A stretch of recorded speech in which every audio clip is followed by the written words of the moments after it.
Hi అండి, నమస్తే. మనం ఈరోజు షార్ట్ వీడియోలో అయితే ఈ మిరప పంటలో ఈ కొసలు మాడ సమస్య అనేది కంట్రోల్ అయ్యి మనకు అధికంగా పూత వచ్చి ఆ వచ్చిన పూత కాప్ సెట్ అవ్వడానికి పనిచేసి ఒక 2 బెస్ట్ కాంబినేషన్స్ అయితే తెలియజేస్తాను. వీడియోని పూర్తిగా అయితే చూడండి, లైక్ చేసి ఛానల్ని తప్పకుండా సబ్స్క్రైబ్ చేసుకోండి, ఫాలో చేయండి. వీడియోలోకి వెళ్ళినట్లయితే మనకు ఈ మిరప పంటలో ఎర్రనల్లి నల్ల తామర పురుగు ఉధృత ఎక్కువగా ఉంది. దీనికి ఒక బెస్ట్ మందు అంటే మనకు వారధి అగ్రిటెక్ వాళ్ళది ట్రాజెంట్ అనేది మనకు చాలా ఎక్సలెంట్గా అయితే పనిచేస్తుంది.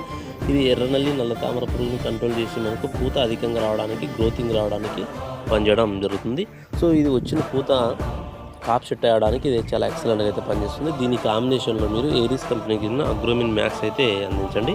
ఒక 250 గ్రాములు ఏరిస్ అగ్రోమిన్ మ్యాక్స్ అయితే తీసుకోండి. ఇది మనకు ఫార్ములా 4 న్యూట్రియన్స్ అయితే ఉంటాయి. ఇది మనకు వచ్చిన పూత మాత్రం డ్రాప్ కానుంటుంది. న్యూట్రియన్స్ లోపం వల్ల ఏమైనా పూత రాలే అవకాశం ఉంటుంది. ఆ పూత రాలకుండా ఉండడానికి మ్యాక్స్ అయితే చాలా ఎక్సలెంట్గా అయితే పనిచేస్తుంది. ట్రాజెంటా అలాగే మనకు ఈ అగ్రోమిన్ మ్యాక్స్ అయితే కలిపి స్ప్రే చేసుకోండి, మీకు మంచి రిజల్ట్ అయితే రావడం జరుగుతుంది. వీడియోని చూస్తున్న వాళ్ళు లైక్ చేసి ఛానల్ అయితే తప్పకుండా సబ్స్క్రైబ్ చేసుకోండి. ఈ కాంబినేషన్ ప్రకారంగా ఒకసారి స్ప్రే చేసి చూడండి, రిజల్ట్ అయితే మీకు మంచి రిజల్ట్ అయితే రావడం జరుగుతుంది.